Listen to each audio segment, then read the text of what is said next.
ఏం మాట్లాడాలనుకున్నానంటే నా topic start చేయొచ్చా? గురుగారు ఓకే. నేర్చుకో మార్చుకో, ఇది నా అంశం పేరు. ఏంటి చెప్పండి ఒకసారి? నేర్చుకో మార్చుకో. ఎందుకంటే సంవత్సరాల తరబడి బాబా పాదాలు పట్టుకున్న వాళ్ళు ఉంటారు, కానీ అన్ని సంవత్సరాల తర్వాత తిరిగి చూసుకుంటే ఏ మార్పు లేని వాళ్ళు కూడా ఉంటారు. చూస్తున్నాం మన కళ్ళ. అటు వారి వ్యక్తిత్వంలోనూ మార్పు ఉండదు, వారి వేషభాషల్లో మార్పు ఉండదు, వారి మానసిక పరిపక్వతలో కూడా మార్పు ఉండదు. అలా మార్పు లేనప్పుడు ఏమంటామంటే ఎందుకు వృధా ప్రయాస కదా, బాబా మాటలో చెప్పాలంటే ఎందుకు వచ్చినట్టు పిడకలు ఎత్తుకోవడానిక అన్నటువంటి బాబా భాషలో చెప్పాలంటే. అందువల్ల మార్పు అనేది ఉండాలి. మీరు గమనిస్తే మనం పుట్టినప్పటి నుంచి అనుక్షణం మారుతూనే ఉన్నాం కదా, అనుక్షణం మారుతూనే ఉన్నాం.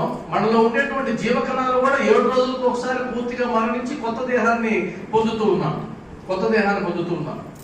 ఈ మార్పు అనేది చుట్టూ చూసేటువంటి ప్రకృతిలో ఉంది, మన చుట్టూ ఉండేటువంటి వ్యక్తులలో కనిపిస్తూ ఉంది, మనలో కూడా కనిపించాలి.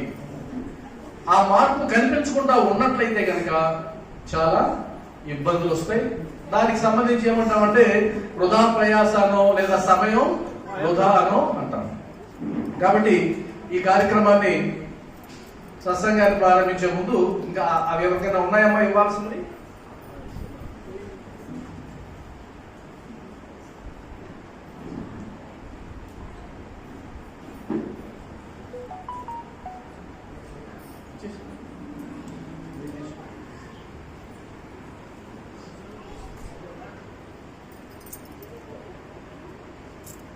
ఇంకా అయిపోయిందమ్మా, ఇచ్చేసి ఇంకెవరైనా వస్తే బయట ఇచ్చేసి.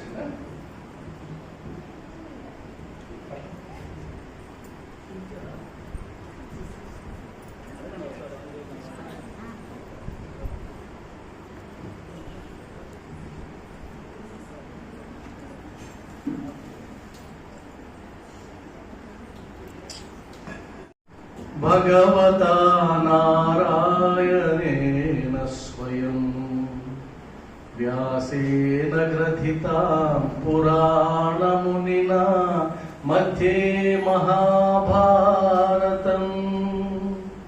అద్వైతామృతవర్షిణి భగవతీం అష్టాదశాధ్యాయిని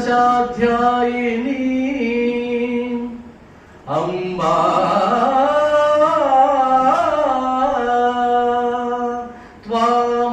త్వామనుసందధామి భగవద్గీతే భవద్వేషిణి భగవద్గీతే భవద్వేషిణి. ఓం శ్రీ సచ్చిదానంద సమర్థ సద్గురు సాయినాథ్ మహారాజ్ కి జై. సాయినాథ్ మహారాజ్ కి జై. సాయినాథ్ మహారాజ్ కి జై. సాయి బంధువులారా దయచేసి ఇంకా డిస్టర్బ్ చేయొద్దు.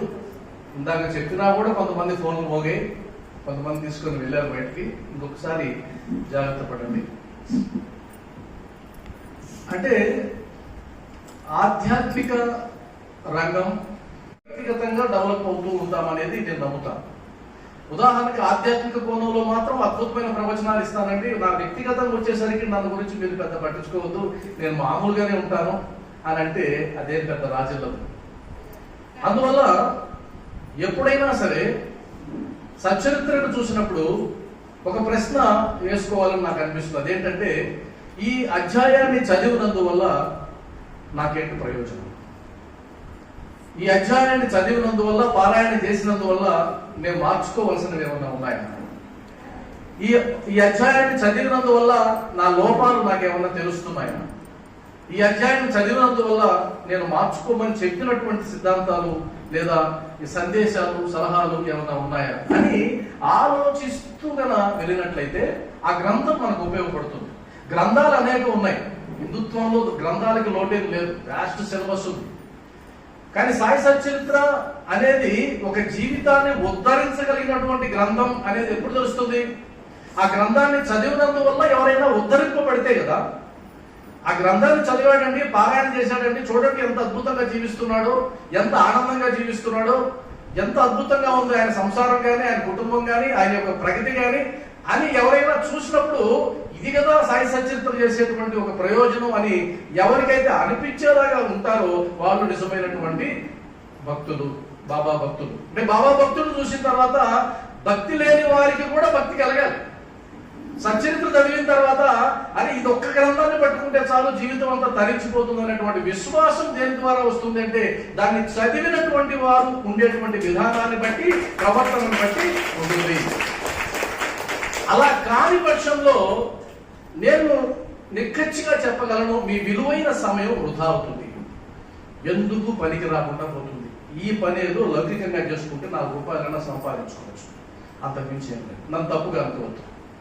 అందువల్ల శ్రీ సాయి సచరిత్ర 4వ అధ్యాయంలో బాబావారి రూపురేఖలు అనేటువంటి ఒక పారాగ్రాఫ్ ఉంది 4వ అధ్యాయం. అందులో బాబావారి వ్యక్తిత్వము ఎట్టిదనగా అని మొదలుపెట్టి, బాబావారి వ్యక్తిత్వము ఎట్టిదనగా అని మొదలుపెట్టి ఒక పెద్ద పారాగ్రాఫ్ అంతా అయిన తర్వాత చివరిలో బాబావారు అట్టివారు అని చెప్తారు. ఆ మధ్యలో ఉండేదంతా బాబావారి గురించి చెప్పినటువంటి విషయం. బాబావారు అంటే మన గురువు గురించి చెప్పినటువంటి విషయం, మన మార్గదర్శి గురించి చెప్పినటువంటి విషయం, మన పరబ్రహ్మ స్వరూపంగా దేహాన్ని ధరించి షిరిడీలో ప్రకటించబడినటువంటి మహానుభావుడికి చెప్పినటువంటి విషయం. అంటే అర్థమేంటి? గురువుకి లెక్కలు వచ్చు, శిష్యుడికి లెక్కలు రావు. అప్పుడు ఎవడరా నీకు చదువు చెప్పింది అంట. గురువుకి వచ్చు, మ్యాథమెటిక్స్ లో తిట్ట, కానీ ఆయనకు వస్తే కాదు, విద్యార్థికి రావాలి. అవునా కదా? కాబట్టి గురువు ఇలాంటి వాడు అంటే శిష్యులుగా మనమేం చేయాలి? అనుచరులుగా, శిష్యులు అనుకోండి, అనుచరులు అనుకోండి, భక్తులు అనుకోండి, ఎవరైనా అనుకోండి, మనం ఆ మూర్తిని చూస్తున్నాం, ఆ మూర్తిని ఆరాధిస్తున్నాం. అయ్యా నీ మార్గదర్శకంలో నడవాలనుకుంటున్నావా? నిర్దేశించుకున్నాం కదా. నిర్దేశించుకున్న తర్వాత నేను ఇలా ఉండమని చెప్తున్నాను రా నీకు అంటే, బాబా అది నీ వల్ల అవుతుంది కానీ నా వల్ల ఎక్కడ అవుతుందయా అని తప్పించుకునే వాళ్ళ కోసం చర్చ కాదు, అది తప్పించుకునే వాళ్ళకి. మనం సింపుల్గా ఏమంటారంటే మనం ఏమంటే మనం ఎక్కడంటే ఆయన ఉండేదే మన కోసం అక్కడేంటి. ఇప్పుడు శిష్యుడు అన్నాడు అనుకోండి, మీరు అడిగారు మీ అబ్బాయిని, ఏం రా నీకు లెక్కల్లో 80 మార్కులు కూడా రాలేదు, 60 మార్కులు వచ్చాయి, మీ మాస్టర్ బాగా. మా మాస్టర్ గొప్పటండి, ఆయనకి అన్నీ వచ్చు లెక్కలు. మరి ఆయనకి అన్నీ వస్తే నీకు రావా? నాకే వస్తాయండి, ఆయనకు వచ్చినండి అంటే ఏమంటాం మనం? ఒప్పుకుంటామా? ఒప్పుకో. ఆయనకు వస్తే, ఆయన చెబితే నువ్వు వింటే నువ్వు నేర్చుకోవాలి. కాబట్టి తప్పించుకునే వాళ్ళు ఏం చేస్తారంటే, ఇప్పుడు నా గురించి ఎవరు చెప్పారు, ఆయన బాగా చెప్తాడండి, అబద్ధం నువ్వు కూడా బాగా చెప్తావు, నువ్వు చెప్పవు, బతకిస్తావు. కాబట్టి ఎవరు ఒకరు బాగా చెప్పేవాళ్ళు, ఒకరు బాగా చెప్పిన వాళ్ళు, ఒక సాధకులు అదేం లేదు. అందరూ సాధకులే, అందరూ అద్భుతంగా చెప్పగలిగిన వాళ్ళే. అసలు వాస్తవానికి కొంతమంది భక్తులను చూస్తే మనం అనిపిస్తుంది, మనం ఏమన్నా వేషం వేసుకుని అబద్ధాలు చెప్తున్నామా సత్సంగాలు, వీళ్ళు కదా గొప్ప భక్తులు, మనకేందో అని ఆయన అనిపిస్తుంది అప్పుడప్పుడు. కాబట్టి సచరిత్ర 4వ అధ్యాయం ఆ పారాగ్రాఫ్ లో ఉన్న వాటి గురించి నేను మీతో మాట్లాడతాను. అయితే ఇది ఆత్మ విమర్శ చేసుకునేటువంటి పారాగ్రాఫ్, పొగిడే పారాగ్రాఫ్ కాదు. మనల్ని పొగుడుకోవాల్సిన పని లేదు, ఆయన్ని పొగుడుకోవాల్సిన పని లేదు, అసలు ఆయన పొగడాల్సిన పనే లేదు. ఆయన పొగడానికే నువ్వు వచ్చింది కాదు కదా. అందువల్లనే జై కొట్టేటప్పుడు కూడా నాకేదో తేడా అనిపిస్తుంది. సద్గురు సత్యనారాయణ మహారాజుకి జై అంటే, బాబా నీకు జయము కలుగు కాక, నువ్వెవడు రా ఆయన జై కలుగు చెప్పడానికి? అంటే నీకు ఆ స్థాయి ఉందా? నీకు జయము కలుగు కాక, అది వేరే అర్థం, నేను ఊరికే చెప్తున్నా. అంటే అర్థం ఏంటంటే, మనం ఒక్కసారి వేలుని ఇలా పెట్టి చూసుకుందాం ఈ పారాగ్రాఫ్ వరకు. అందులో మొట్టమొదటి లక్షణాలు చాలా ఉన్నాయి, 23 లక్షణాలు ఉన్నాయి. అందులో నేను అన్నీ చెప్పడం లేదు, ఎందుకంటే అది భగవత్ స్వరూపానికి సంబంధించినటువంటి లక్షణాలు ఉంటాయి, అవి మనం అసలు పోల్చుకోవాల్సిన పని కూడా లేదు. ఉదాహరణకి బాబావారు ఏమైంది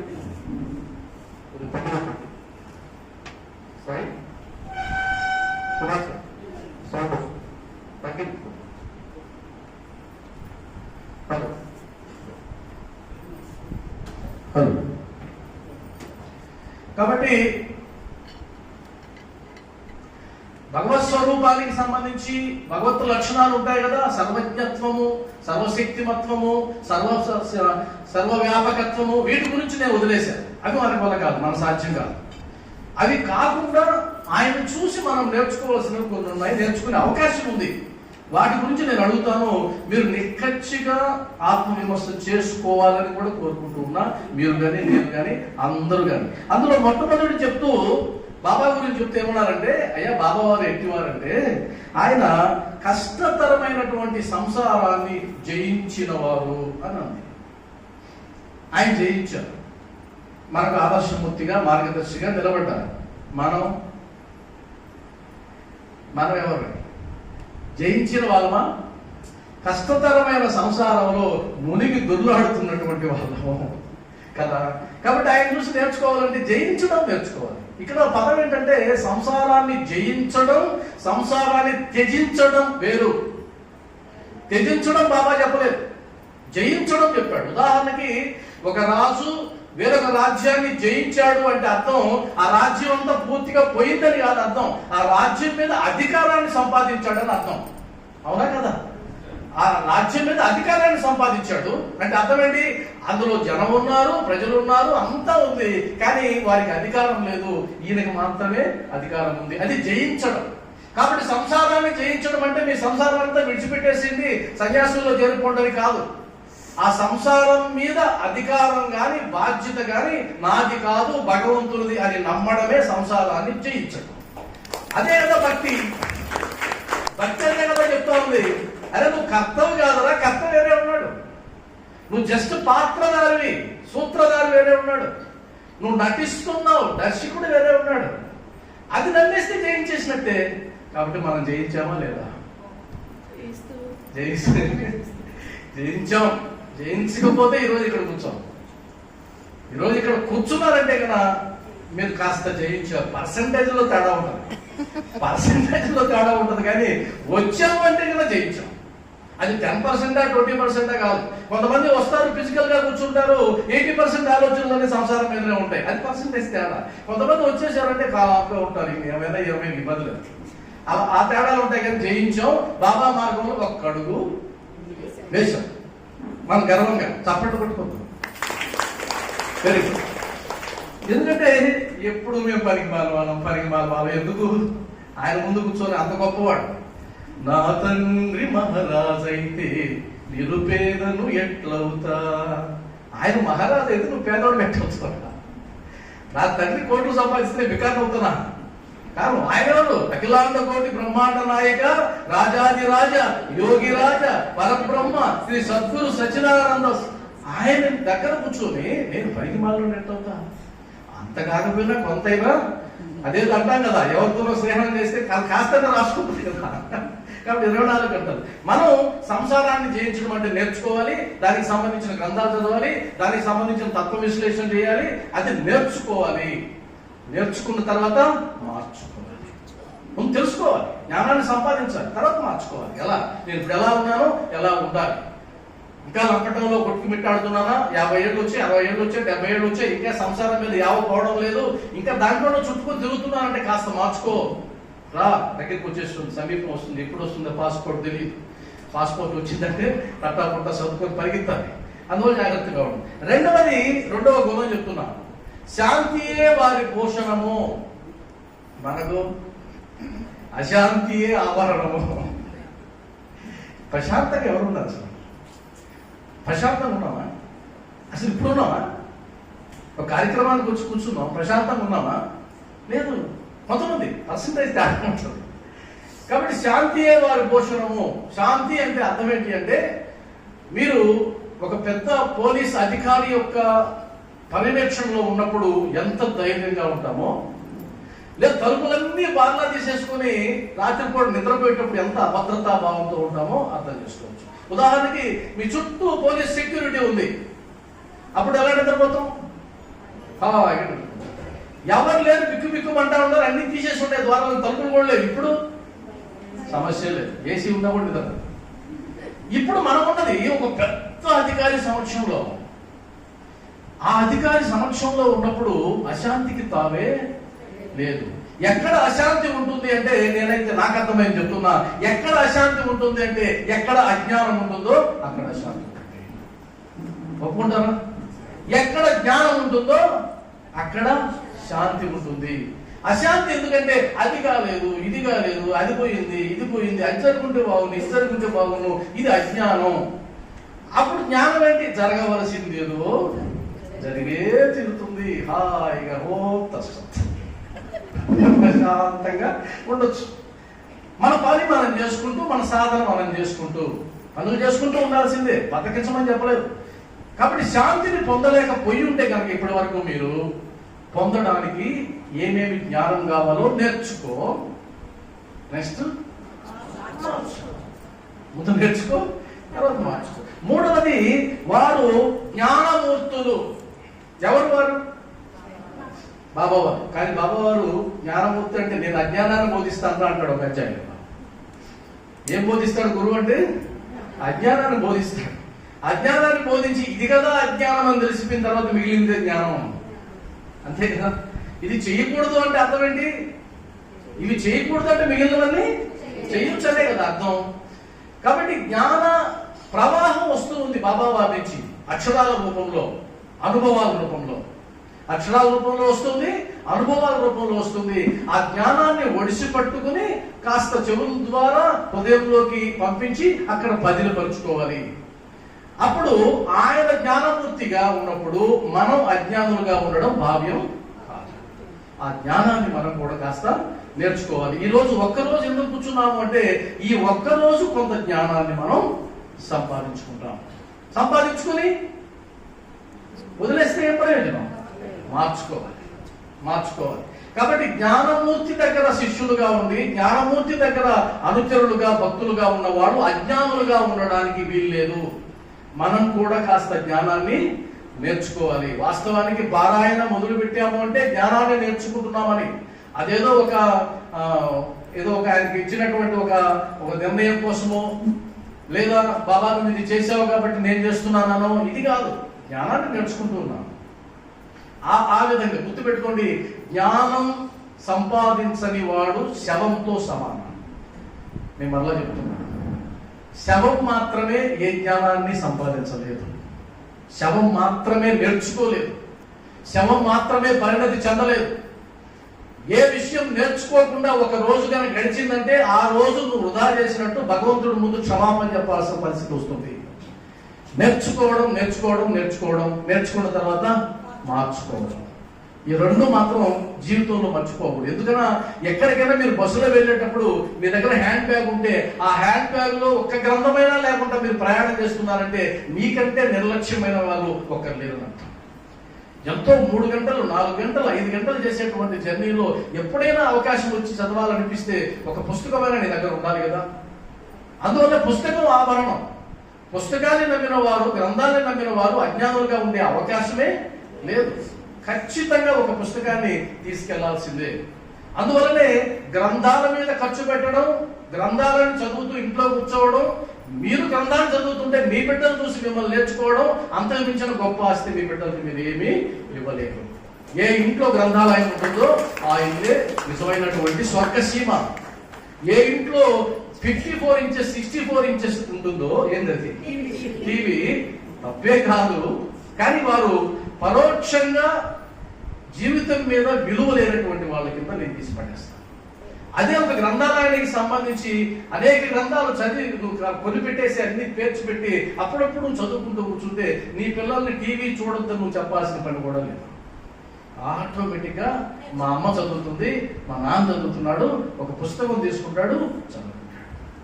అవునా కదా? ఆ కాన్షియస్ లేకుంటే జ్ఞానం ఎక్కడి నుంచి వస్తుంది? ఆ జ్ఞానాన్ని సంపాదించే మార్గం చూడండి. 4వది బాబావారు ఉదార స్వభావులు అంటే ఆయన దగ్గర ఉన్నదాన్ని ఇవ్వడానికి ఇష్టపడతాడు. మనం ఇష్టపడుతున్నామా? ఇష్టపడుతుంటే మంచిదే, ఇష్టపడకపోతే ఉదారం ఎప్పుడు వస్తుందంటే నాకు ఇచ్చింది ఎవరో ఇచ్చిన దాన్ని నేను ఇంకొకరికి ఇవ్వడంలో గొప్ప ఉద్దేశం ఏముంది? అది ఉదార స్వభావం. ఇది నాది అనుకుంటే ఇవ్వడానికి కష్టం. నీ దగ్గర ఏదైతే ఉందో ఇప్పుడు అది నీది కాదు. ఉదాహరణకి ఒక పొలం కొన్నాం అనుకోండి, ఆ పొలం నీదే.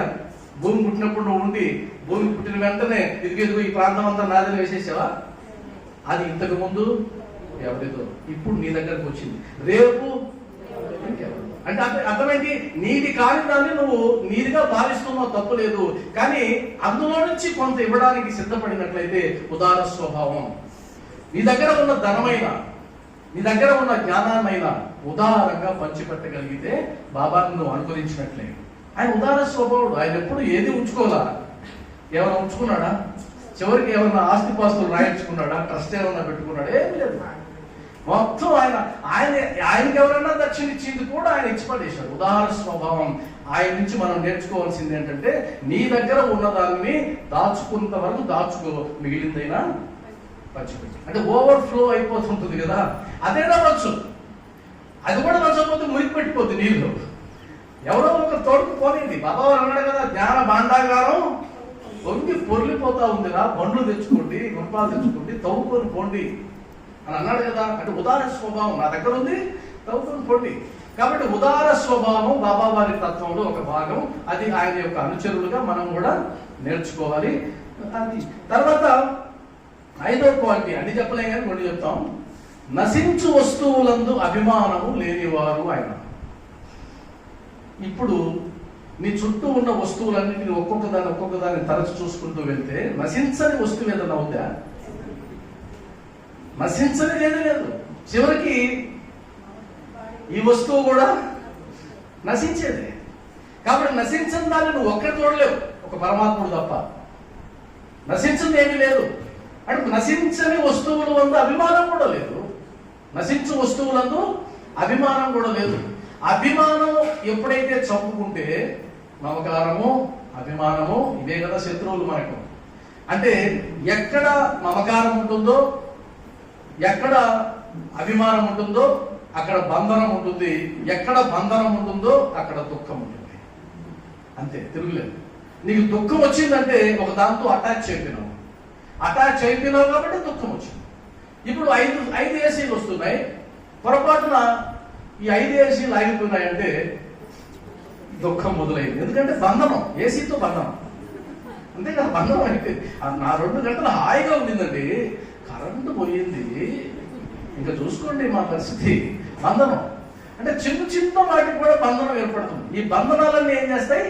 మన దుఃఖానికి దారి తీస్తాయి. కాబట్టి నశించు వస్తువులందు, ఇంకా అన్నారు నెక్స్ట్, భూలోకం ముందు కానీ స్వర్గలోకం ముందు కానీ ఉన్నటువంటి వస్తువుల మీద కూడా అభిమానం లేదు. స్వర్గలోకంలో ఏమున్నాయి? భూలోకంలో తెలుస్తుంది మనకు. స్వర్గలోకంలో ఉన్నారు కదా, రంభ, ఊర్వశి, మేనక, గాన సభలు, అమృతాలు, అసలు దిగులే లేదు అక్కడ. కాబట్టి ఏమంటారు పూజారి గారు? స్వర్గలోక ప్రాప్తి వస్తూ. అప్పుడు జ్ఞానం ఏమంటాడు? నమస్కారం ఆయన, బాబా వారు స్వర్గాన్ని కూడా కోరుకోలేదు, మాకు స్వర్గలోకం వద్దు, నరకలోకం వద్దు, ఆయన పాదాల చెంత అంత స్థలం ఉండే ఏర్పాటు చేయి. ఇది మనం జ్ఞాని కోరుకునేటువంటి లక్షణం. అజ్ఞానంలో ఉన్నవాడు ఏం చేస్తాడు? నీకు స్వర్గ సుఖాలు వస్తాయంటే సంతోషం అని 100 రూపాయలు కాగితం తీసి పూజారికి మనం వేస్తాం. కాబట్టి దేని యందు అభిమానం లేకుండా జీవించాడు ఆయన. చెప్పడం కాదు, మీకు హైందవ ధర్మంలో ఉన్నటువంటి అనేక గ్రంథాలు చెప్పబడ్డాయి, కానీ సచ్చరిత్ర చేసి చూపించబడింది. That is the difference. Baba వారికి బయట గ్రంథాలకి డిఫరెన్స్ ఏంటంటే, అది వాచా చెప్పారు, ఈయన కర్మన చేసి చూపించాడు. కాబట్టి ఏది మనసుకి ఎక్కుతుంది అంటే, సైన్స్ కూడా ఏం చెప్తుందంటే, నువ్వు చెవులతో విన్నవి, కళ్ళతో చూసినవి ఇవన్నీ కాదురా, నువ్వు చేతితో చేసినవి ఎక్కువ గుర్తుంటాయని సైన్స్ చెప్తుంది. కాబట్టి చేశాడు కాబట్టి అక్కడ నిలబడుకున్నాడు. మనం చెయ్యాలి, అభిమానం వదులుకోవాలి. అభిమానాన్ని వదులుకుంటూ వెళ్తే ప్రశాంతంగా ఉంటాం. నిన్న బాబా వారు మా ఇంటికి ఒక భక్తుని పంపించాడు. ఉన్నారా? శ్రీనివాస్ గారు. ఉన్నాడు శ్రీనివాస్?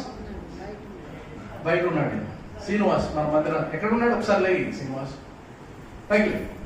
ఆయన నిన్న ఆయన రూపంలో బాబా వారు మన దగ్గరకు వచ్చారు. మా దగ్గరకు వచ్చి మేము నలుగుతూ ఉన్నటువంటి ఒక సమస్యకి ఆయన ద్వారా పరిష్కారం చెప్పి, మరి ఎంతమందిని ఎంచుకొని ఎన్ని ద్వారాలుగా చెప్తున్నాడు కూర్చోండి. కాబట్టి ప్రాక్టీస్ చేయాలి. ప్రాక్టీస్. ఇప్పుడు నేను చెప్తున్నాను అనుకోండి, నేను చెప్పినంత మాత్రాన అన్నీ నేను చేసేస్తున్నానండి కాదు. ప్రాక్టీస్. చేస్తూ ఉండాలి. కాబట్టి ఏదో ఒక రూపంలో మనకు అందిస్తూ ఉన్నాడు.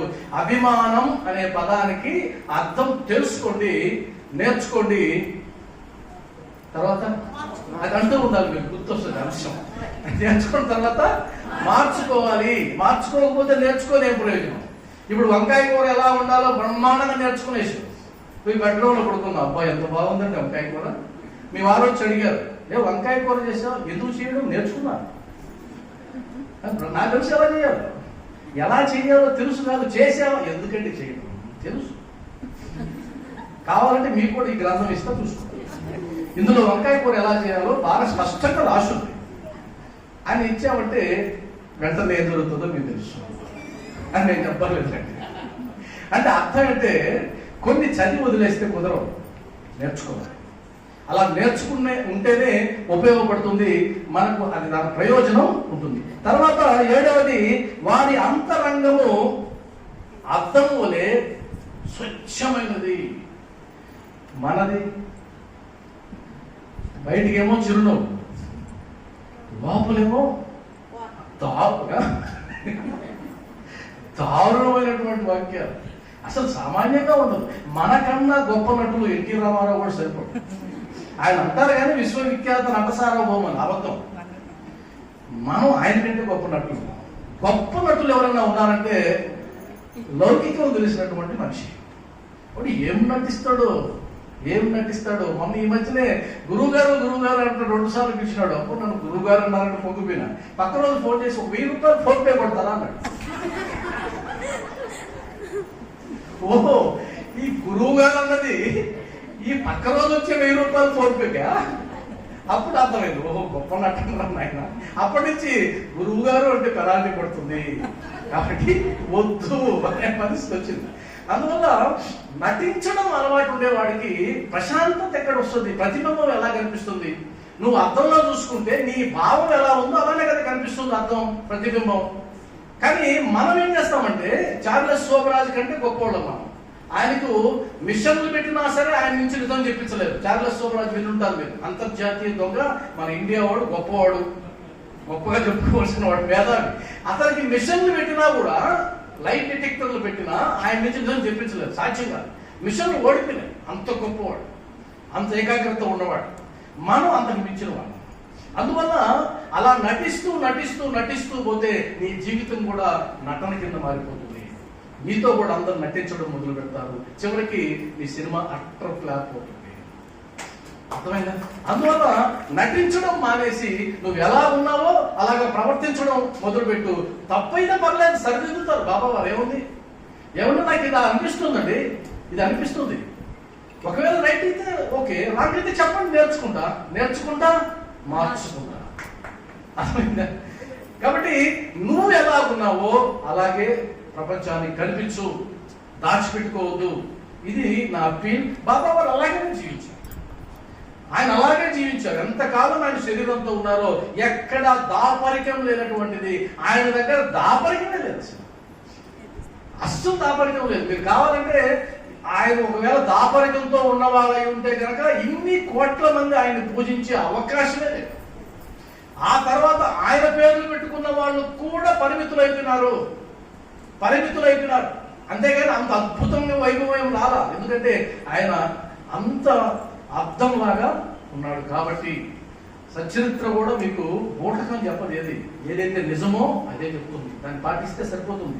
తర్వాత వారి వాక్కుల నుండి అమృతము స్రవించుచుండేది. ఈరోజు సచరిత్రలో ఉండేదంతా ఏంటంటే బాబా వారి వాక్కు కాదా? ఆయన మాట్లాడుతున్నాడు మనతో. ఎప్పటిదాకా మాట్లాడుతూనే ఉంటాడు. ఈ తరం పోయినా ఇంకో 10 తరాలు వచ్చినా మాట్లాడుతూనే ఉంటాడు. ఇప్పుడు మన తరం నడుస్తూ ఉంది కాబట్టి మనం అందరం ఉన్నాం మేడం. ఇంకొక 50 ఏళ్ళ తర్వాత 60 ఏళ్ళ తర్వాత ఇంకో తరం వస్తుంది. ఇక్కడ కూర్చుంటుంది వేరే తరం. ఇంకొక 100 సంవత్సరాల తర్వాత వేరే తరం వస్తుంది. ఈ ఫేసులే ఉండవు. కానీ ఇది మాత్రం అలానే ఉంటుంది. అక్షరాలు మారవు, బోధ మారదు. కాబట్టి బాబా వారు మనకు అమృత వాక్కులు ఇస్తున్నారు. ఆ వాక్కులని ఒక ఇంటి పెద్ద చెబితే ఎలా వినాలో అలా విన్నప్పుడు, ఉదాహరణకి తండ్రి చెప్పాడు కొడుకు ఇలా చేయొద్దురా అని. కొడుకు అన్నాడు తండ్రితో, నీకు తెలియదులే అని. ఇదే కదా అంటాడు. ఎప్పటిదాకంటాడు నీకు తెలియదని, ఎప్పటిదాకంటాడు ఆయన తండ్రి అయ్యేదాకంటాడు. ఈయన ప్లేస్ లో ఇంకోటి వస్తాడు, అప్పుడు ఈయన అంటాడు చెప్తే వినరా అంటాడు, వాడు అంటాడు నీకు తెలియదు లేదు. ఇది కంటిన్యూస్ ప్రాసెస్, ఇది కంటిన్యూస్ ప్రాసెస్. అంటే పెద్దలు చెబితే వింటాం, మరి సద్గురువు చెప్తే ఇంకా వినాల కాదు, విని తీరాలంటే తర్కమే అవసరం లేదు, విని తీరాల్సిందే. కాబట్టి సచ్చరిత్రలో చెప్పారు అంటే 100% దాన్ని అవగాహన చేసుకోవాలి, ఆలంబనంగా దాన్ని తీసుకొని ముందుకి వెళ్ళాలి. సరే, ఆ తర్వాత ఇంకా ఉన్నాయి గొప్పవారు పేదవారు ఆయన సమానమే. సరే, అది పక్కన పెడతాం, చిన్న చిన్నవి. ఇప్పుడు చిన్నది కాదు, టైం లేదు కాబట్టి చెప్తున్నా. మీరు మా ఇంటికి వెళ్ళిన తర్వాత చదవండి ఆ పారాగ్రాఫ్, ఓ 10 సార్లు చదవండి. సచ్చరిత్ర 4వ అధ్యాయం బాబావారి రూపురేఖలు అనేటువంటి అధ్యాయం 10 సార్లు చదివినా పర్లే. నేనైతే దాన్ని 14 సంవత్సరాల నుంచి నేను చదువుతూ ఉన్నా. చదివినప్పుడంతా నాకు ఒళ్ళు పులకరిస్తుంది. ఎందుకంటే ఈ గుణాలలో కనీసం 10-20% మనం జీవిత కాలంలో పాటించగలమా అని అనిపిస్తుంది. కాబట్టి పేదవారు అందరూ ఆయనకి సమానమే. విఐపి సంస్కృతి లేదు బాబా దగ్గర, బాబా దగ్గర విఐపి సంస్కృతి లేదు. కానీ లౌకికంగా వెళ్ళేటప్పుడు కొన్ని తప్పవు, అలా వెళ్ళిపోతూ ఉండాలి. కానీ వాస్తవానికి సాయి తత్వం తెలుసుకుంటే కనుక ఆయన ఏమన్నారంటే పేదవారు గొప్పవారు వారికి సమానమే. అప్పట్లో బ్రిటిష్ అధికారులు వస్తే అందరూ రికమెండేషన్ తీసుకొచ్చేవాడు బాబా వారి దగ్గరికి. అయ్యా బ్రిటిష్ అధికారి ఈయన గొప్పవాడు, ఈయన కళ్ళం, ఈయన అది ఇది అని. ఈయనకి ఎవడైతే ఏ పోరాడు చాలా తరిగిపెట్టాడు, బయట వాడికి అవకాశం లేదు వాడికి. అంతే ఇప్పుడు ఈయనకి ఎందుకు, వాడి పెద్దవాడైతే ఈయనకేం సమానం? ఈయనకంటే పెద్దోడు ఉంటాడా? అవకాశం ఉందా? కాబట్టి ఆయన పట్టించుకునేవాడు కాదు. అందువల్ల అందరూ సమానంగా చూసేవాడు. తర్వాత వారు మానములను లెక్కించేది వారు కాదు. ఇది చాలా ఇంపార్టెంట్. మానము అవమానము, ఆయన కీర్తి అపకీర్తి, పొగడ్తలు తెగడ్తలు, సమానాలు చిత్కారాలు, ఇవన్నీ ఆయన సమానం. కానీ మనకు సన్మానం చేయలేదనుకో. ఈరోజు కుమార్ గారు అధ్యక్షుడిగా పెట్టాడు, కానీ కనీసం ఒక శాలువా కూడా తప్పకుండా పంపించాడు. ఆయన మనసులో పెట్టుకుంటాం. పైకి అడిగినప్పుడు లోపల కప్పుండాల. మనకి అది అలవాటైంది, దాన్ని తగ్గించుకోవాలా. అందుకనే బాబా వారు ఏమన్నారు, నిన్నెవడైనా విమర్శిస్తే వాడికి కృతజ్ఞతలు చెప్పు అన్నాడా లేదా? విమర్శించిన వాడికి కృతజ్ఞతలు చెప్పు. సార్ మీరు భలే పనికి మారి వారు సార్, థ్యాంక్ యూ సార్, చాలా బాగా చెప్పారు, ఇంకేదైనా ఉంటే చెప్పండి, నాకు మాట్లాడు, తిట్టండి, ఒకటి విమర్శించండి అని సాయి భక్తుడు తప్పని చెప్తాడు. కానీ లౌకికంగా ఉన్నవాడు ఎవరైనా విమర్శిస్తే వీడు స్థాయికి నన్ను విమర్శించేవాడా అని వాడిని ఏ స్థాయిలో విమర్శించాలో గట్టిగా నిర్ణయించుకుని 10 మంది దగ్గర చెప్తాడు పోయి. కాబట్టి ఎవరైనా అవమానించారనుకోండి, మహాప్రసాదంగా తీసుకోండి అంటే ఇప్పుడు నేను మీకు చెప్పాను తీసుకోండి అని. ఇప్పుడు రేపు నా జరిగినప్పుడు అలానే తీసుకోవాలా అవుతా? అలవాటు చేసుకున్నాం, అలవాటు అయింది. నువ్వు చేత్కరించావా సంతోషం, సన్మానం చేసావా సంతోషం, అది కూడా. నేనైతే కొద్దిగా వెరైటీ. సన్మానం చేస్తే నేను వద్దను. సన్మానం చేస్తే మీరు సన్మానం చేశారని నేను ఎందుకు అనుకుంటా, బాబా వాళ్ళు చేశారని నేను అనుకుంటా. నువ్వు చేత్కరిస్తే మీరు చేత్కరించారని నేను ఎందుకు అనుకుంటా, బాబా వాళ్ళే మీ రూపంలో చేత్కారం అందించారు నన్ను మార్చడానికి నేను అనుకుంటా. కాబట్టి చీత్కారాలు సన్మానాలు ఆయన సమక్షంలో అన్ని ఒకటే, ఏం లేదు. మానవమానాలు లెక్కించలేదు. బాబా వారు అన్నారు, అరే ఉల్లిపాయ ఎవరికి జీర్ణం అవుతుందో వాడికి జీర్ణం అవుతుంది రేపు పోనీ. ఉల్లిపాయ తినేవాడు ఈయనే సద్గురువు. సరే నేను సద్గురువో కాదు నీకెందుకు, ఎవడికి జీర్ణం అయితే వాడికి అవుతుంది పో. సింపుల్ గా అనేసాడు కదా. ఆయనేమి విమర్శించిన వాడిని ఆయన గట్టిగా పట్టుకోవాలా. నాలో లోపం ఉంటే ఉండని పో అన్నాడు. కాబట్టి ఇది మనం గుర్తుపెట్టుకోవాలి. మానవమానాలు ఈ రోజు నుంచి మానవమానాలు మీకు వస్తాయి. వచ్చినప్పుడు సేమ్ అదే విధంగా స్వీకరించండి. ఇంకా అందరికీ ప్రభువు వారు, కానీ అందరితో కలిసిమెలిసి ఉండేవారు. అందరికీ ప్రభువు కానీ అందరితో కలిసిమెలిసి ఉండేవారు. ఎలా సాధ్యం? అందరికీ ప్రభు అంటే ఎక్కడ ఉండాలి? పై స్థాయిలో ఉండాలి. పై స్థాయిలో ఉన్నవాడు కింద స్థాయికి వస్తే ఎలా? చాలా మంది రారు. ఒక గురుస్థానంలోకి వెళ్ళిన తర్వాత శిష్యులు వాళ్ళకి ఇలా కనిపిస్తారు. వాడు గురువు కాదు, వాడు కపట గురువు. మరి బాబావారు ఎప్పుడైనా తన శిష్యులను అలా చూశారా? శిష్యులను సమానంగా గౌరవించారు, శిష్యులకి సేవ చేశారు. సేవ చేశారు. అరే నీకు నాకు తేడా ఉందని జనం అనుకుంటారు, కానీ అది అబద్ధం. నువ్వు నేను ఒకటే అని అన్నారు. అంటే ప్రభువు యొక్క స్థాయిలో ఉన్నా కూడా ఆయన దిగి అందరితో సమానంగా ఉండేవారు. కాబట్టి బాబావారి తత్వం ఏంటంటే, నా వరకు నేను సాధన చేసుకుంటా, నా వరకు నేను గొప్పగా ఉంటా, నా వరకు నాకు కీర్తి ప్రతిష్టలు వస్తే చాలు. ఇది బాబా మార్గం కాదు. నువ్వు దిగాలి, నువ్వు జనంలో కలవాలి, జనంతో తిరగాలి, వాళ్ళకి బోధ చేయాలి, నీ బాధ్యత నువ్వు నిర్వర్తించాలి. ఇది బాబావారు ఇచ్చినటువంటి బోధ. అదేవిధంగా ఇందా చెప్పుకున్నాం, వారి అంతరంగం సముద్రం వలె ప్రశాంతంగా ఉండేది. ఇందా చెప్పుకున్నాం కదా, బయటికేమో సముద్రం దగ్గరికి వెళ్తే ఘోష వినిపిస్తూ ఉంటుంది, లోపలికి వెళ్తే ఏమో ప్రశాంతంగా ఉంటుంది. కాబట్టి మన జీవితంలో మన దగ్గర నుంచి చూసే వాళ్ళకి ఇన్ని కష్టాలు పడుతున్నారా వీళ్ళు, ఇందాక కూడా ఎవరు అన్నారు, నా జీవితంలో ఇన్ని కష్టాలు పెడుతున్నాడు బాబావారు అని అన్నారు. అది అలలు అలా అనిపిస్తాయేమో. నువ్వు ప్రాక్టీస్ చేయాల్సింది ఏంటంటే, అన్ని అలలు దాటుకుని ముందుకు వెళితే ప్రశాంతతే నీకు దొరుకుతుంది. నువ్వు అలలు పట్టుకొని కూర్చొని ఉన్నావు, ఇంకా అలల్నే చూస్తున్నావు, ఆ శబ్దాన్నే వింటున్నావు, ఆ ఘోషనే వింటున్నావు. ఏంటి ఘోష, ఏంటి గోల అనుకుంటున్నావు. కాదు, 4 అడుగులు ముందుకు వెయ్యి. మీరు కావాలంటే సముద్రంకి వెళ్ళినప్పుడు చూడండి, అక్కడి నుంచి పడవ తీసుకుని వెళ్తుంటారు కదా లోపల చేపలు పట్టడానికి. అంత సులభంగా ఉంటుందా? ప్రారంభంలో ఉంటుందా? చూశారు కదా ఎప్పుడైనా? అంత సులభంగా ఉండదు. 10 మంది చేరి దాన్ని ముందుకు నెడతారు. ముందుకు నెట్టి లోపలికి వెళ్ళిన తర్వాత ఎవరు అవసరం.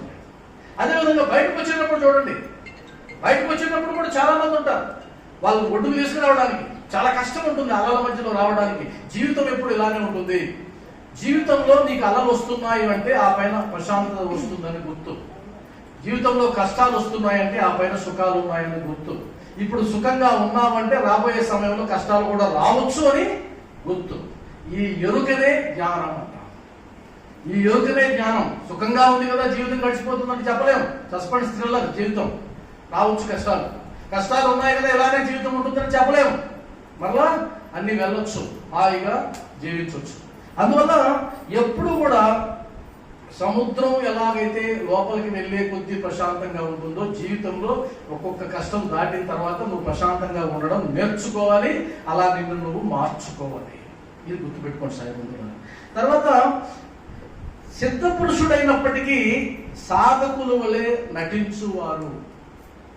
సిద్ధ పురుషుడైనప్పటికీ సాధకుని వలె నటించువారు. నటన అంటే ఆ పై స్థాయిలో ఉన్న బాబా నేను అంత స్థాయి కాదురా, ఎందుకంటే నేను అంత స్థాయిలో ఉన్నానని నువ్వు భావించినట్లయితే నువ్వు నాకు దూరం అవుతావు. నువ్వు నా దగ్గరకు రావు. నువ్వు నా దగ్గరకు రాకుండా నేను నీకేం నేర్పించలేను. అంతే కదా. శిష్యుడు భయపడ్డాడు అనుకోండి, ఉదాహరణకు ఒక పై స్థాయిలో ఉన్న వ్యక్తి దగ్గరికి వెళ్ళాలంటే అపాయింట్మెంట్ కావాలి. మీరు అపాయింట్మెంట్ లేకుండా ఒక ముఖ్యమంత్రికి వెళ్ళగలరా? నేరుగా నేను వచ్చానని చెప్పండి. చర్లపూడి కృష్ణ సత్సంగాలు చెప్తారు, ఎవడురా వాడు. అయ్యా నువ్వు సత్సంగాలు సరే సార్, మీరు ఏమైతే తర్వాత సంగతి. మీరు ముఖ్యమంత్రిని కలవాలంటే యూ నీడ్ అపాయింట్మెంట్. సరే వచ్చారంటే అపాయింట్మెంట్ కుదరదు. నువ్వు అప్లై చేసుకోవాలి, పేషీలో చెప్పుకోవాలి. ఏమని చెప్పుకోవాలి? నేను ఇందుకోసంగా ముఖ్యమంత్రి గారిని కలవాలనుకుంటున్నాను, నేను ముఖ్యమంత్రి గారిని కలిసినందువల్ల నాకు ప్రయోజనం అని రాశారనుకోండి, అపాయింట్మెంట్ రాదు. నేను ఆయన్ని కలిసినందువల్ల ఆయన ప్రయోజనం, నాతో మాట్లాడితే ఆయన ప్రయోజనం అన్నారనుకోండి, అపాయింట్మెంట్ చెప్తారు. పోయి సార్ మీకేదో ఉపయోగం అంటారు. ఆయన వస్తే సరే 8 నిమిషాలు టైం ఇస్తారు. మీకు 5 నిమిషాలు ఇచ్చారు, 10 నిమిషాలు ఇచ్చారు. ఒక రాష్ట్రాన్ని ఏలేటువంటి ఒక ముఖ్యమంత్రిని కలవడానికే నీకు అన్న అపాయింట్మెంట్ ఉంటే, పరబ్రహ్మ స్వరూపుడైనటువంటి ఆయన ఎప్పుడన్నా నీకు అపాయింట్మెంట్ అడిగాడా? నువ్వు కుదరదురా అన్నాడు. ఆయన ఏమన్నాడు? అపాయింట్మెంట్ వద్దురా నాయన, 2 పైసలు తీరా చాలు అన్నాడు. దక్షిణ. అది కూడా ఎవరిని ఉద్ధరించే దక్షిణ? మనల్ని మనం ఉద్ధరించుకునే దక్షిణ. అక్కడ సీఎంకి ప్రయోజనం ఉండాలి, ఇక్కడ నీకే ప్రయోజనం కదా. గుర్తు పెట్టుకోవాల్సింది ఏంటంటే, ఒక మహాత్ముడు ఆయన యొక్క దర్శనం మనకు సులభంగా అవుతుంది అంటే మనం నిర్లక్ష్యంగా భావిస్తాం. అలా కాకుండా ఆయన్ని కలవడం చాలా కష్టమండి అన్నారనుకోండి, గొప్పగా భావిస్తాం. ఇది మానవ నైజం. మీకు 30 గంటలు క్యూలో పడికైనా పోతే వెంకటేశ్వర స్వామి దగ్గరికి, అప్పుడు ఒక్క నిమిషం కూడా ఉన్నవాడ బయటకు వచ్చి అబ్బా ఏమి దర్శనం, ఆడ దర్శనం ఆడ అయ్యేందుకు కాదు, ఈ 30 గంటలు పడినందుకు.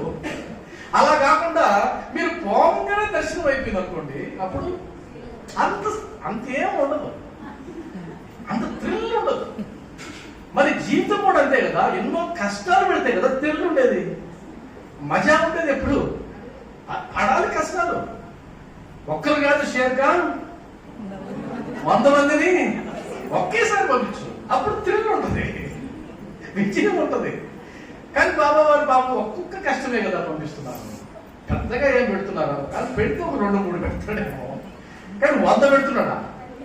లేదు. కాబట్టి ఆయనకు నువ్వేం చెప్పాలంటే, బాబా నీకు నా మీద ఎంత ప్రేమ ఉంటే ఒక 2-3 కష్టాలతో వదిలేసినావు, ఎంతో ప్రేమ ఉంది నీకు అని చెప్పి మనం కృతజ్ఞత చెప్పుకోవాలి. అందువల్ల బాబా గుడికి వచ్చేటప్పుడు, ఆ మెట్లు ఎక్కేటప్పుడు ఫ్రీ దర్శనం అన్నంత మాత్రాన అలా చూడకూడదు. అద్భుతమైనటువంటి ఒక కలియుగ సద్గురు మనకు ఏం లేకుండా దర్శనం ఇస్తున్నాడు అనేటువంటి ఒక భావనతో చూసినప్పుడు అప్పుడు మనసు ఉప్పొంగిపోతుంది. ఒప్పుకుంటారా? ఒక్కసారి చూసేయండి. ఆ తర్వాత దాన్ని బట్టి మనం ఏం నేర్చుకోవాలంటే ఉచితంగా వచ్చేదానికి విలువ కట్టకుండా ఉండడం మూర్ఖత్వం కదా. ఉచితంగా వచ్చినంత మాత్రాన అలా ఉంటే ఎలా? డబ్బులు కడితేనే నీకు విలువిస్తామంటే ఎలా? ఇప్పుడు బాబా వారి దర్శనాన్ని టీవీలో లైవ్ ఇచ్చేసాను. బాబా తత్వం అది. నేను అనుకున్నాను చాలాసార్లు, మరి వెంకటేశ్వర స్వామి లైవ్ ఇవ్వరు కదా, మరి ఎందుకు బాబా వారిని ఇచ్చారు అని చాలాసార్లు నాకు అనిపించింది. బాబా వారిని ఎప్పుడు సిటీలో ఉండే బాబా లైవ్ వస్తుంది, కానీ అబ్బా మనం చూడగలుగుతున్నాము అని ఎంతమంది పెట్టుకొని వస్తారు? అవునా కదా? ఎందుకంటే ఎప్పుడు కనిపించేది ఏంటి? ఇందాక ఎవరు అన్నారు, జగమెరిగిన బాబుడికి అలా లెక్క అయిపోతుంది. అంత నాకు అర్థమైన తర్వాత నాకు వచ్చిన ఆన్సర్ ఏంటంటే, ఆయన తత్వం అది. ఆయన్ని చూడడానికి ఏ అర్హతలు అవసరం లేదు.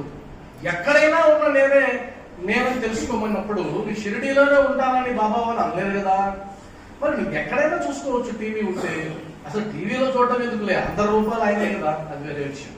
కాబట్టి చివరిగా ఆ 23 గుణాలు కూడా నేను కొన్ని చెప్పాను. మీరు ఇంటికి వెళ్ళిన తర్వాత వాటిని చూడండి, నేర్చుకోండి, మార్చుకోండి. సంతోషం. చివరిది ఒకటి చెప్పి ముగిస్తాను, నా సమయం కూడా పూర్తయిపోతుంది. చివరిది అనకువ నమ్రత కలిగి అహంకారము లేక అందరినీ ఆనందింప చేయువారు. ఇదొక్కటి చాలా జీవితాన్ని తరింపు చేయడానికి. సచరిత్ర మొత్తం చదవాలన్నా ఇదొక్కదాన్ని చదివి ఇంటి మీద పెద్ద అక్షరాలతో రాసుకొని నిద్ర లేచిన తర్వాతనే చదువుకుని ఇలానే ఉంటాను అనుకుంటే తరించిపోతామంటే. సచరిత్రలో ఒక్కొక్క అమూల్యమైనటువంటి వాక్యాలన్నింటినీ బాపట్ల హనుమంతరావు గారు ఆయన ఆ అమూల్యమైనటువంటి అమృత వాక్కులన్నీ తీస్తే 600 చిల్లర సందేశాలు వచ్చాయి. సాయినాథ బోధ బాపట్ల హనుమంతరావు గారు రాశారు. వాటిని ఒక్కొక్క బోధని తీసుకొని కదా అనలైజ్ చేసుకుంటూ వెళ్తే జీవితాన్ని తరింపజేయడానికి అంతకు మించినటువంటి సదుపాయం, తరుణోపాయం మనకు లేదు. ఇందులో అనకువ నమ్రత కలిగి, ఇక్కడ అనకువ నమ్రత కలిగి అహంకారము లేక, అహంకారము ఎవరికి ఉంటుంది? అహంకారం ఎందుకుంటుంది? అనకువ ఎందుకుంటుంది? ఉదాహరణకి ఒక యజమాని దగ్గర పనిచేసేటువంటి ఒక సేవకుడికి అనకు ఉంటుందా, అహంకారం ఉంటుందా? ఎందుకు అనకు ఉంటుంది? సేవ చేసి అనకు ఉండేది అందుకు కాదు, ఆయన ఈయనను పోషించేవాడు కాబట్టి కదా, జీతం ఇచ్చేవాడు కాబట్టి. నువ్వు జీతం ఇచ్చేవాడి దగ్గరికి వెళ్ళి తలెగరేస్తే నీ ఉద్యోగం కాస్త ఊడు. అక్కడ అనకుగా ఉండడం అన్నది కంపల్సరీ, తప్పదు. ఇంక నీకు ఇంకో ఛాన్స్ లేదు. ఉదాహరణ కింద మా ఎంఈఓ ఉన్నాడు, ఎంఈఓ దగ్గర పోయి భుజం చేసి ఏమైనా బాగున్నావా అంటారా నేను? అలా అని నువ్వు జీవే నేను జీవే, నీలో ఆత్మ నాలో ఆత్మ, నువ్వు ఎంఈఓ అయితే నాకేమి, ఇద్దరు ఒకే ఆత్మలో ఒకే తండ్రి బిడ్డలు అన్నామనుకో, క్లాసు బిగినామనుకో, సత్సంగం చెప్పామనుకో, ఆయన సాయంత్రానికి ఊస్టింగ్ ఆర్డర్ ఏ రూపంలో ఆయన సిద్ధం చేసుకుంటాడు, వీడి బాగా కింద అంటాడు. కాబట్టి ఆయనతో నేను అలా ఉండను. ఎందుకు ఉండను అంటే నన్ను పోషించడానికి అవసరమైనటువంటి ఆ సదుపాయం ఏదైతే ఉందో దాన్ని క్రియేట్ చేసిన వాడు లేదా ఇవ్వడానికి సహకరించేవాడు ఆయన. కాబట్టి మరి నిన్ను పోషించేది ఎవరు? అంతే సులభం, పెద్ద విషయం అవసరం లేదు. నన్ను పోషించేవాడు భగవంతుడు, నన్ను పోషించేవాడు సాయినాథుడు అని ఎవరైతే అనుకుంటారో అహంకారం అనిపోతుంది.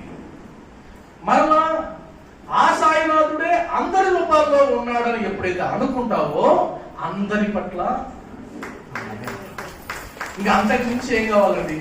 అరుణోపాయం లేదు సాయినాథుల. అందువల్ల ముఖం మీద చిరునవ్వు మాయమైన రోజు శవానికి నీకు తేడా లేదని తెలుసుకో. ఇది భగవంతుడు మనకి ఇచ్చినటువంటి అద్భుతమైనటువంటి అవకాశం, చిరునవ్వు నవ్వడం. నేను సీరియస్ గా సత్సంగాలు చెప్పాను, నాకు కానీ చెప్తే 100% ఫెయిల్ అయిపోతాను. నేను చెప్పలేను, అది తప్పని కూడా నేను అనుకోను. ఎందుకంటే సచ్చిదానంద స్వరూపుడి దగ్గర మనం ఉండి ఆ ఆనందాన్ని అనుభవించడం చేత కాకపోతే మనకంటే అజ్ఞానంలో ఇంకొకరు. కాబట్టి బాబా మార్గంలో ప్రయాణిద్దాం, బాబా చెప్పినటువంటి బాటలో ప్రయాణిద్దాం. ఆయన నుంచి అనేక అక్షర జ్ఞాన గులికలు సచరిత్ర ద్వారా మనకి అందించారు. వాటిని అవపోసన పడదాం, మనం ఆచరిద్దాం. ఆచరించి బాబావారి మార్గంలో తరించాలని కోరుకుంటూ ఓం శ్రీ సచ్చిదానంద సమర్థ సద్గురు సాయినాథ్ మహారాజ్ కి జై, సాయినాథ్ మహారాజ్ కి జై, సాయినాథ్ మహారాజ్ కి జై. సాయి గురువుగారు థ్యాంక్ యూ. ఇప్పుడు ప్రశ్నలు అడగమని నేను చెప్పను, ఎవరైనా నేను మాట్లాడిన దాంట్లో ఉంటే మీరు అడగచ్చు.